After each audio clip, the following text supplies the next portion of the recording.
आमची माणसं खरी अडकलेत बिल्डिंगमध्ये. हे कचरा काढतात ह्या साईडचा, आम्हाला खरी गरज त्या साईडला आहे. त्या साईडला यंत्रणा मशिनरी अवेलेबल असतं. आम्हाला माहिती आहे तिसरा दिवस आहे, आमचे माणसं असतील नसतील आम्हाला माहिती आहे, पण तुम्ही सामग्री वापरा ना, मशिनरी वापरा, स्लॅब फोडायला चालू करा ना. हा कचरा एवढा मोठा की हा 8 दिवस पण हलणार नाही. जी 3 दिवसांनी माणसं निघणार होती ना, आजचा 4था दिवस आहे. ही माणसं जिवंत पण राहतील याची गॅरंटी नाही आहे. आणि प्रशासन त्यांच्या माध्यमातून फक्त सांगतं हा ढासळाला हे काढावं लागेल, फक्त टेम्पररी सांगतात.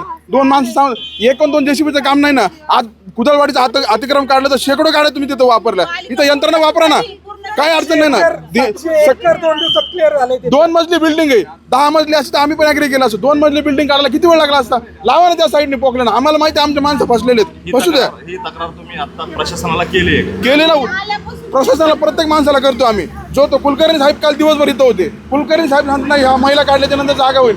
NDRFचे लोक म्हणतात की आम्हाला जागा झाल्याशिवाय आम्ही आज काही करू शकत. वरून चालू करा ना, खालून आता खाली उकाराच्या नंतर ती बिल्डिंग ऑलरेडी स्लॅबून खाली पडलेली. जेवढा महिला काढणार तेवढं खाली जाणार आहे. वरचं काढा ना, वरून थोडं चालू करा. 2 स्लॅब तोडल्याच्या नंतर खाली कळून काय सिच्युएशन बाबा. चालू करा ना कुठून कुठून. माझा भाचा तिथं नागेश गायकवाड म्हणून माझे 2-3 भाचे तिथं. आमच्या सगळ्या कुटुंबाचे नातेवाईक तिथं उभे. आम्ही अक्षरशः 3-4 दिवस परेशान आहे. पालिकेकडे जर पैसे नसेल ना, आम्ही स्वतः खर्च करून JCB लावतो. कारण का आयुक्त सगळे ना काही कामाचे नाहीत. कुणी पालिका पूर्ण भिकारी.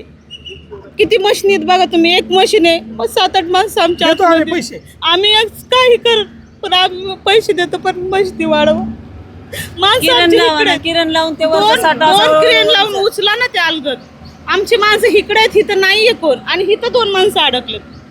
हा तुम्ही त्याच्यावर कालपासून नुसता कचराच काढतात. त्या कचऱ्यातून काही कळत नाही. प्रशासनाच्या कोणत्या नागरिकांनी कोणत्या अधिकाऱ्यांनी तुमची भेट घेतली, तुम्हाला काय सांगितलं? आतापर्यंत कुणीच नाही आलं इथे. आयुक्त आलते, ते आले नुसतं म्हणले येऊन होईल, संभाषण देऊन जातात. झालं गेलं. आम्हाला नाही बोलले, पण नाही. आयुक्तांनी फक्त भेट घेतली, बाईट दिली मीडियावाल्यांना.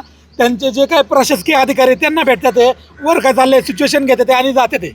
बाकी परत नाही भेटायला जातात आणि डायरेक्ट संध्याकाळी येतात ते. म्हणजे साधन सामग्रीची जी वाढ होण्याची पाहिजे होती, आवश्यकता होती, त्याच्या बाबतीत तुम्ही नाही केल्यानंतर त्यांचं स्टेटमेंट नाही वाढवलेली ती दिसतंय. आता पण एक आहे, आज 3रा दिवस आहे. साधन सामग्रीची वाढ सोडून आहे त्याच्यात टाइमच करत नाही. आणि त्या ज्या मशीनी आहेत त्या मशीन म्हणतात की ऑइल गरम झाले, आता मशीन बंद करायला लागेल. काल रात्री मशीन बंद होती, माणसं आमचे अडकलेले आहेत. तुम्हाला आम्ही प्रशासनाचं ऐकतोय का नाही? आम्ही तुम्ही जे म्हणतील इकडं साईडला थांबा, तिकडं थांबतोय, तिकडं मागं थांबा, तिकडं थांबतोय, खाली थांबा म्हणतात, खाली थांबतोय. आमची सगळी माणसं जवळपास 200 ते 250 लोक गेटवर आहेत. त्यांना आतमध्ये घेऊन येऊ का? भांडणं म्हणजे हे करायचंय का? आम्ही तुमचं ऐकतो, तुम्ही पण आमचं करा. ऍटलीस्ट एक तुमचे भाऊ देखील तिकडं पाठीमागं क्रेन बघा बंद पडलेले आहेत. त्या ठिकाणी काहीच काम चालू आहे. आणखीन घडामोडी जाणून घेण्यासाठी पाहत रहा पिंपरी चिंचवड न्यूज. सोबतच आमच्या फेसबुक आणि इंस्टाग्राम चॅनलला फॉलो करायला विसरू नका. तसेच यूट्यूब चॅनलला सबस्क्राईब करायला विसरू नका.